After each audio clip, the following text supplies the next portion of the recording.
Bonjour, donc je m'appelle Jimmy Etienne, je suis doctorant au sein du Lauréat dans l'équipe MFX et aujourd'hui je vais vous montrer une technique pour dessiner des motifs de bande, comme les cheveux que vous voyez ici.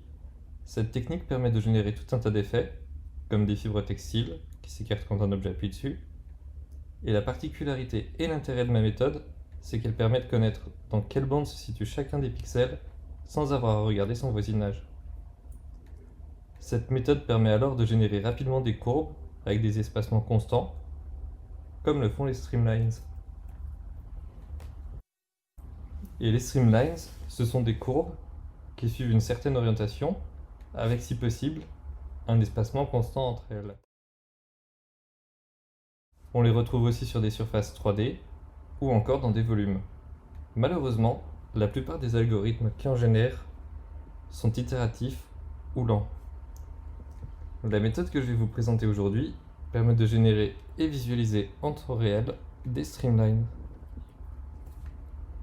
Un autre défaut des approches conventionnelles est qu'elles ne permettent pas un contrôle précis de la densité, car les lignes se séparent forcément en deux à chaque changement de densité. Nous voulons donc quelque chose de plus rapide, qui permette le même contrôle pour l'orientation et qui donne une meilleure approximation de la densité. Car pour nous, la finalité est aussi d'utiliser ces chemins pour l'impression 3D. Notre objectif est donc de générer des lignes dont on peut contrôler l'orientation et la densité. En partant d'un domaine dans R2 ou dans R3, ainsi que de deux champs de contrôle dans le même espace, que l'on va appeler U et D, qui projettent dans R, on va pouvoir contrôler l'orientation et la densité de nos bandes. U peut être vu comme un moyen de choisir l'orientation des bandes, et D comme un moyen d'adapter la densité locale. De plus, ces deux champs peuvent être liés de façon à compenser les distorsions de l'un ou de l'autre, ou bien être indépendants. Donc en entrée, il nous faut deux champs de contrôle. Et en sortie, nous avons juste un identifiant permettant de savoir dans quelle bande le point observé se situe.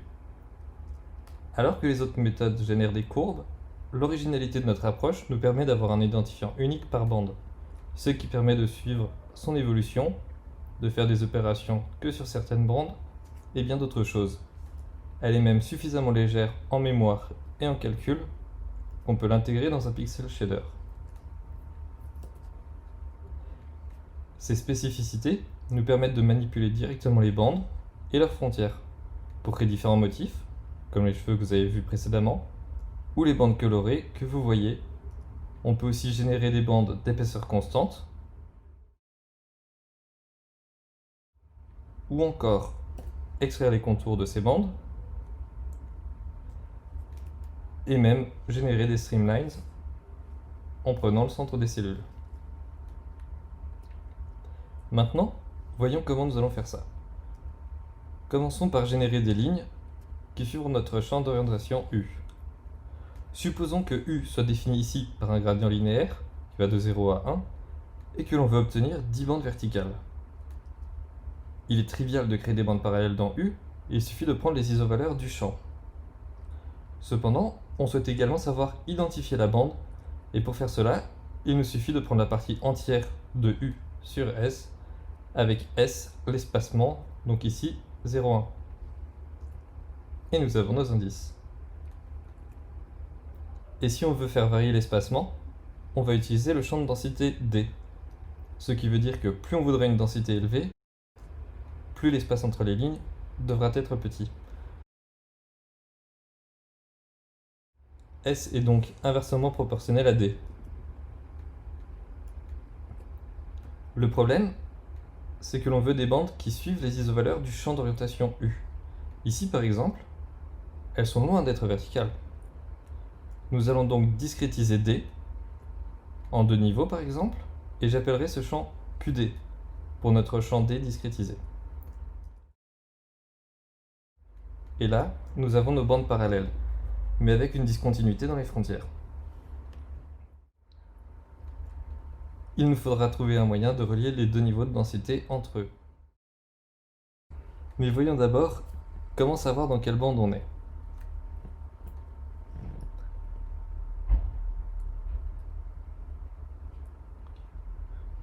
Et pour savoir identifier la bande, revenons sur notre fonction de lookup. Celle-ci prend un point et nous donne son indice. Et pour connaître l'indice de la bande, il faut d'abord connaître son indice local, c'est-à-dire son indice pour son niveau de densité. Il faut aussi récupérer les frontières de la cellule, et comme on vient de le voir, relier les frontières ensemble. Et ensuite, nous pourrons récupérer l'identifiant global. Donc commençons par trouver l'identifiant local du point P. On a toujours notre deux niveaux de densité comme précédemment, et si on applique l'équation pour obtenir l'identifiant, alors on obtient l'identifiant local, par exemple 32 pour la densité bleue. Mais rien ne nous empêche de calculer l'identifiant au travers des autres densités, en ce même point, ce qui nous donne 21 pour la densité jaune, et du coup, nous savons que nous allons faire correspondre la cellule 32 avec la 21. Maintenant que nous avons notre niveau de densité, il va nous falloir les relier. Et le plus simple, c'est de relier les frontières de densité plus élevée aux plus proches frontières de densité plus faible. Si nous prenons cette frontière et que nous regardons où elle arrive dans la densité plus faible, alors on sait où associer la frontière et on peut l'appliquer en tous les points. On peut aussi définir une fonction d'interpolation pour choisir comment les niveaux sont reliés entre eux.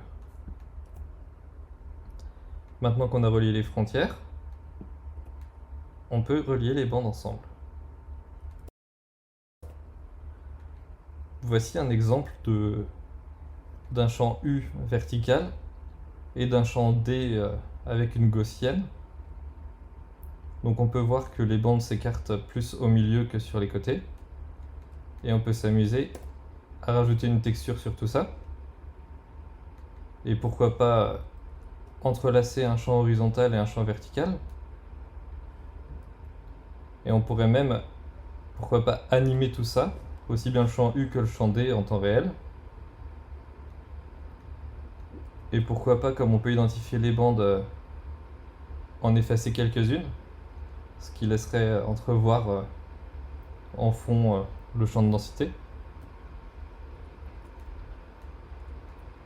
Ou alors on peut même ne pas corriger la densité du tout et du coup se retrouver avec les fibres tirées dans tous les sens, mais on ne voit plus rien derrière.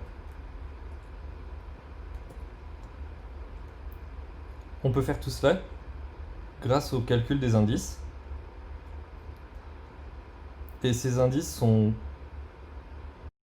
Donc, on peut faire tout ça en calculant les identifiants. Et ces identifiants sont en fait calculés grâce à un encodage binaire des nombres entiers qui nous permettent de savoir si une bande vient d'apparaître ou si elle existait déjà dans une densité plus faible. Alors je ne l'expliquerai pas ici, mais vous pouvez retrouver le détail dans l'article ou dans le code. Cependant, une chose importante vis-à-vis de cet encodage, c'est qu'il ne permet pas à une frontière de se diviser en plus que 2. D'ailleurs, en parlant de se diviser en 2, vous pourrez remarquer que ce n'est pas le cas ici. Alors voyons comment nous avons fait ça.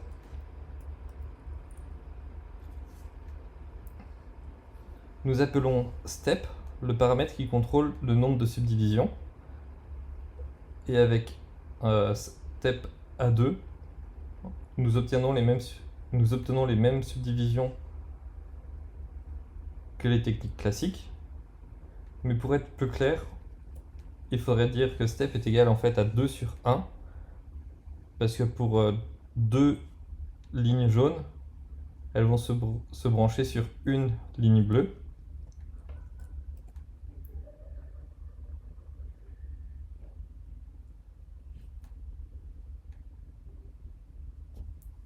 Et si nous prenions un step à 3 sur 2, ça voudrait dire que 3 frontières jaunes devraient se lier à 2 frontières bleues, comme c'est le cas ici.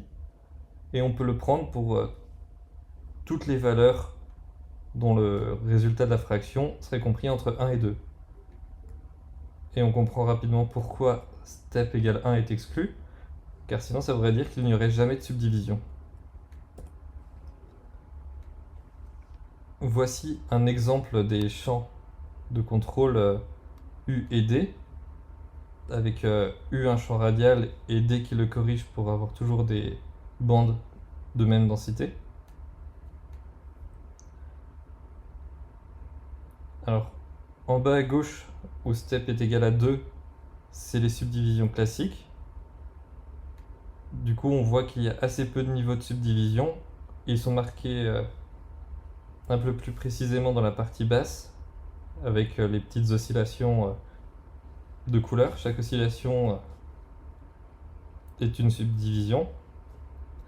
Et à droite, avec un step de 1,11, qui en fait correspond à une fraction de 79 sur 71, où on voit que les subdivisions sont beaucoup plus fréquentes, et on peut aussi voir que les lignes sont beaucoup plus proches, et on peut voir que les lignes ont une épaisseur beaucoup plus constante à droite qu'à gauche. Et donc en conclusion, nous avons un shader simple qui permet de faire beaucoup de choses. Il est procédural, donc chaque pixel ne regarde que lui-même et ignore tout le reste.